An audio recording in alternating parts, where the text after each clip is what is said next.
You can't expect me to block my ex. We're still friends. She said, so, I replied, then be friends. That night, I took down every photo of us, accepted the promotion abroad, and sent her a picture of my boarding pass when she texted, why are you ignoring me? Hey viewers, before we move on to the video, please make sure to subscribe to the channel and hit the like button if you want to see more stories like this. Thanks. Hey Reddit. I've been lurking here for ages reading all these wild stories about betrayal and karma, but I never thought I'd have one of my own to share. This all went down about a year ago, and honestly, typing it out now feels therapeutic. If you're into those satisfying revenge tales where the good guy walks away with dignity and life slaps the cheater hard, buckle up. I'm a 8-year-old software engineer, and I thought I had it all figured out with my girlfriend Sarah. We met 3 years earlier at a tech conference in our mid-sized city. Nothing glamorous, just a place with decent coffee shops and overpriced apartments. She was this vibrant marketing coordinator full of energy and big dreams, and I fell hard. I was the steady one, the guy who planned dates, remembered anniversaries, and supported her through everything. From the start, I was all in. Sarah had just gotten out of a messy relationship with her ex, Mike, who she described as toxic but fun. I didn't think much of it at first. Everyone has baggage, right? But I made sacrifices for us. Flashback to about 6 months in. She lost her job during a company downsizing, and I covered our rent for 4 months while she job hunted. I cooked meals, encouraged her during interviews, even helped tweak her resume late into the night. She's worth it.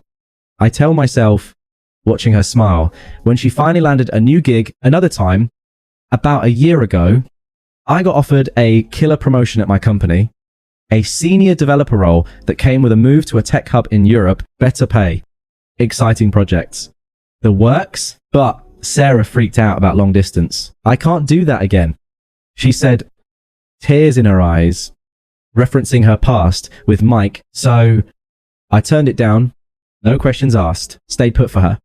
For us, I figured that's what commitment looks like.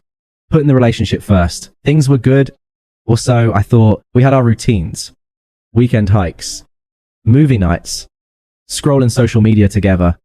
But slowly cracks appeared. Sarah started mentioning Mike more often. Oh, Mike posted this funny meme, or Mike's traveling again. Must be nice. I brushed it off as harmless, but then the late night text started. I'd wake up to her phone, buzzing at 2:00 a.m., and she'd mumble something about just catching up. One night, I glanced over and saw a message from him, miss our adventures, winking faced. My stomach dropped. Was this emotional cheating? It felt like it, but I didn't want to be the jealous boyfriend stereotype. I confronted her the next morning over coffee, calmly, no yelling. Sarah, those texts from Mike, they make me uncomfortable. If we're serious, maybe it's time to set some boundaries, like blocking him. She rolled her eyes, setting down her mug with a clink that echoed in our quiet kitchen. You can't expect me to block my ex.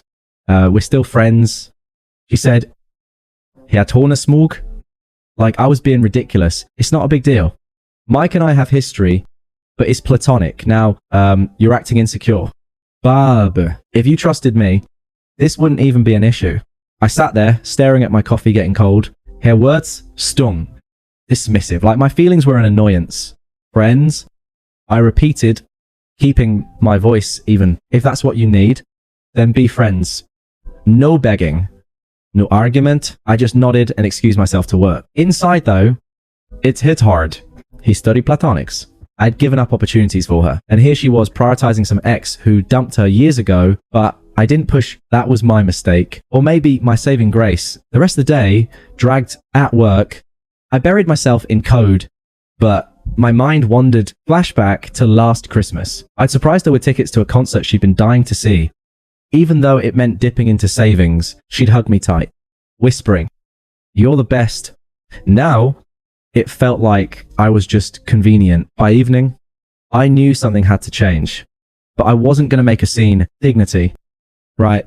That confrontation lingered like a bad hangover. For the next few days, Sarah acted like nothing happened. She'd chat with me about her day, laugh at my jokes, but her phone kept lighting up with Mike's name. I started noticing more subtle digs on social media. She'd like his posts, comment with inside jokes that made no sense to me. One evening, I saw a story she posted A throwback photo of her and Mike at some beach, captioned, "Good times with old friends." Waterwave number nostalgia. It got likes from our mutual friends, and a couple even commented, "You two are cute." My chest tightened. Was I paranoid, or was this straight up disrespect? Emotional abandonment, making me feel like a backup. While she flirted with the past, I didn't confront her again right away. Instead, I let it breathe, sitting with the confusion, nights alone on the couch, pretending to watch TV while my mind raced. Why am I tolerating this? I've been loyal, committed, turned down that Europe job twice now because she said it would ruin us. Flashback to the second offer just 3 months ago, the company emailed again, sweetening the deal with relocation assistance. Sarah had pouted, "But what about our life here?" Mike always said, "Long distance kills relationships." There it was again. Mike is the expert. I'd reassured her, "We'll make it work here," sacrificed my growth for her comfort. Now, staring at that beach photo, it felt unfair, undeserved, like I was pouring into a cup with a hole in it. A week later, things escalated. I came home from work to find her on the phone. Giggling, she hung up quickly when she saw me. "Who was that?" I asked, casual as I could manage. "Just Mike," she said, waving it off. He's going through a rough patch. Needs a friend." That night, we had the talk.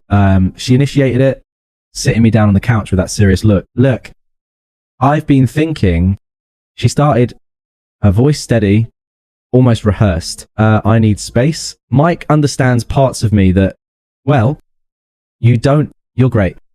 But you're so settled, so predictable. I don't want to hurt you. But this friendship with him, it's harmless. And if you can't handle it, maybe we're not right." I leaned back, processing her words. Excuses piled up. "It's not cheating. We're just talking. You're making it weird by being jealous." Twisted logic followed. "If you really love me, you trust that Mike's just a friend. Blocking him would be controlling, and I won't live like that. I deserve someone who lets me be free." She said it all with this smug edge, like she'd already won the argument in her head. Dismissive, as if my 3 years of commitment were footnotes. "So what?" Now I asked, my tone flat. She shrugged. "I think we should take a break. See where things go." No tears from her, just that casual cruelty. I nodded slowly. "I get it. Do what you need." No emotional outburst. No pleading. I stood up, grabbed my laptop, and went to the bedroom.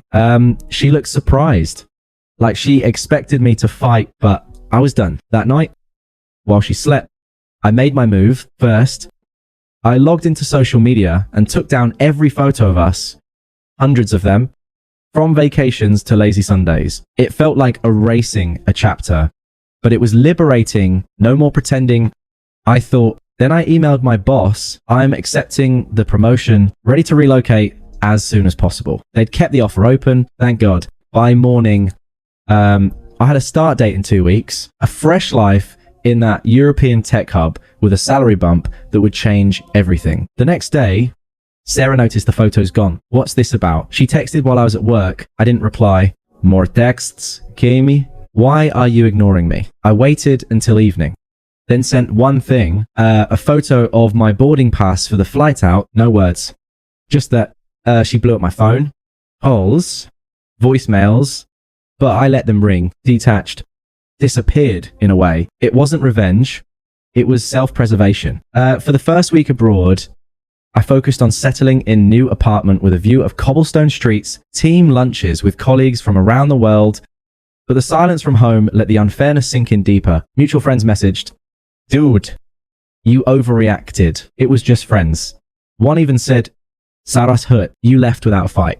I ignored most, but it stung. What? She discarded me like yesterday's news. Confusion turned to clarity in those quiet moments. I'd been mistreated, manipulated into feeling like the villain for wanting boundaries. But now, free from it, I started breathing easier. Those first weeks in Europe were a mix of jet lag and revelation. I threw myself into the new job, leading a team on AI projects that actually challenged me. Unlike the routine stuff back home, the city was alive. Cafes spilling on sidewalks, historic buildings mixed with sleek tech offices. I rented a small apartment with a balcony overlooking a river, and for the first time in years, I felt light. No more walking on eggshells, wondering if Sarah's phone would buzz with Mike's name. But I didn't rush into celebrating. I let the betrayal simmer, processing it in quiet moments. Walks along the water at dusk where I'd replay her words. "You're so settled, So predictable. It hurt you. I'd been loyal to a fault, put in her first only to be discarded like an old app update. Confusion lingered. Was I too boring? Did I deserve this? But slowly, it faded into acceptance. This wasn't my fault. It was her choice. I blocked Sarah on everything that first night. But mutual friends kept the updates coming, at least initially. A guy from our old circle, Tom, messaged, "Hey man, Sarah's saying you ghosted her out of nowhere. That's cold." Another Emily. She's really upset. It was just friends with Mike. Give her a break. Their words were unpleasant, laced with that toxic loyalty to her version of events. I replied to a couple politely, appreciate the concern, but I'm good. Then I muted the group chats, let the silence build. It was unfair them painting me as the villain when she'd been the one manipulating boundaries. But I didn't argue. Dignity meant not stooping to explanations. Months passed before karma started showing its teeth. I wasn't stalking. I'd unfollowed everyone. The snippets trickled in through unavoidable overlaps like a shared Spotify playlist or LinkedIn connections. First, Sarah's social media went quiet, then exploded with vague posts. Sometimes people aren't who you think pensive-faced. Turned out, Mike wasn't the fun friend she'd sold him as. From what I pieced together via a mutual acquaintance's DM, he'd been using her, borrowing money for his adventures, crashing at her place, our old apartment, and flirting with others behind her back. Then it got ugly. A public blow-up. Mike posted a rant calling her clingy and broke, exposing their friendship as a full-blown affair. He'd been unstable all along, job hopping, temper issues. And once he drained her savings on a failed business idea, he ghosted her, dumped her via text, just like she'd essentially done to me. Sarah unraveled fast, lost her job, too distracted, showing up late after nights arguing with him. Friends distanced themselves when the truth surfaced. Even Tom admitted in a message, "Dude, we had no idea. Mike's a miss." She became isolated, posting desperate pleas for real friends online, broke, to our shared lease ended, and she couldn't afford the rent alone, ending up crashing with her judgmental sister. It was ironic. She'd chased excitement with Mike, only to end up in the instability she'd feared with me. I didn't gloat, just observed from afar, focusing on my own rise. Gym sessions turned into a routine. I picked up language classes, even started dating casually. A colleague introduced me to Anna, a sharp designer who actually valued stability. This is what moving on feels like. I think no longer vulnerable, just clear-headed and free. The middle of it all breathed slow. I sat with the unfairness during rainy afternoons in my apartment, sipping coffee and staring at the river. Flashback to our last trip together, a weekend getaway. I'd planned surprising her with her favorite wine. She'd been on her phone half the time, texting Mike. Now that memory didn't sting. It taught I'd been mistreated. Yes, but it pushed me here to a life I wouldn't trade. Her attempt started small about 3 months in. A text from an unknown number. "Here, sister's phone." I later realized, "Hey, it's Sarah. Can we talk? I miss us." I didn't respond. Then voicemails, please. I was stupid. Mike meant nothing. Progressively desperate. Showing her hypocrisy, friends got involved. Their messages, unpleasant and pushy. Emily emailed, "You're being immature. Sarah's going through hell. Least you could do is hear her out." Tom called, guilting. "Man, her family's worried. She's not eating right. Come on. For old time's sake." Toxic. Like I owed her salvation after she dismissed me. The calls escalated. One night, my phone rang at 2008 AM, local time. Her slurring slightly. "Why'd you leave like that? I needed space. Not for you to vanish." I picked up once, curious, more than anything. "Sarah," I said calmly, "what do you want?" Her voice cracked at first, apologetic. I messed up. "Mike?" He was abusive. Took everything. "I see now how good you were. Please, let's try again. I can visit. I'll figure it out." Hypocrisy dripped. "You expected me to block him, but you blocked me? That's not fair." I stayed firm. "No sympathy. You made your choice. I'm not part of it anymore." She pushed, "But we had history. Don't you care?" "No." I replied evenly. Moved on. Click. That set her off. Next.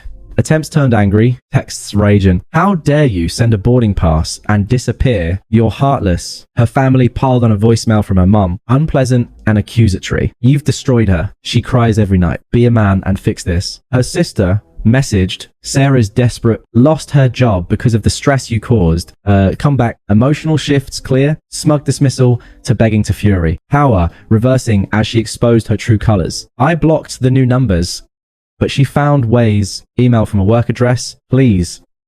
I'm alone now.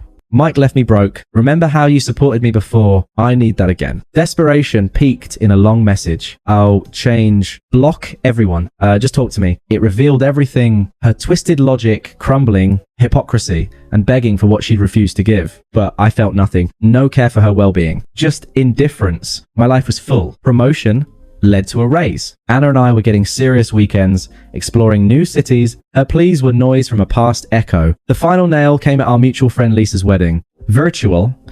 Thank God. A Zoom affair due to her family spread out. I logged in from my balcony, suit jacket over a t-shirt. Anna off camera, prepping dinner. Sarah appeared in the grid, uninvited. Apparently, Lisa must have added her last minute.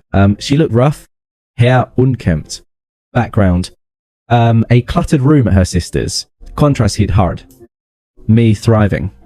Her desperate post. Ceremony chats buzzed. I mentioned casually in the group. Congrats. Lisa. Loving life over here. New projects. New adventures with my girlfriend. Sarah private messaged immediately. Girlfriend. Wait. We need to talk. Please. She requested a breakout room. Curiosity 1. So I joined. Her face filled the screen. Eyes red. I can't believe you're with someone else already. Mike destroyed me. He was unstable. Took my money. Even hit me once. I'm isolated. Broke. But seeing you like this, I realized what I lost. Come back. I'll move there. I leaned back calm. Sarah, you wanted friends with your ex. I wanted peace. Found it here. Mirroring her logic. You said I was predictable. Controlling for wanting boundaries. Now you're begging. That's not my story anymore. Firm. No sympathy. You're irrelevant to my happiness. I've built something real. Upgraded. Without the drama. She teared up. Desperate. But I love you. Don't do this. Chapter closed. I said definitively, handle your choices. I left the room. Blocked her Zoom ID. Power flip. She'd been smug. Now powerless. Me. Emotionally free. Vanished from her life. Like I'd never been central. Reddit karma's poetic. I'm thriving. She's not my concern. If you're in something similar, walk away with dignity. It pays off. Thanks for watching. Make sure to subscribe to the channel and hit the like button. What do you think about this story? Share it in the comments.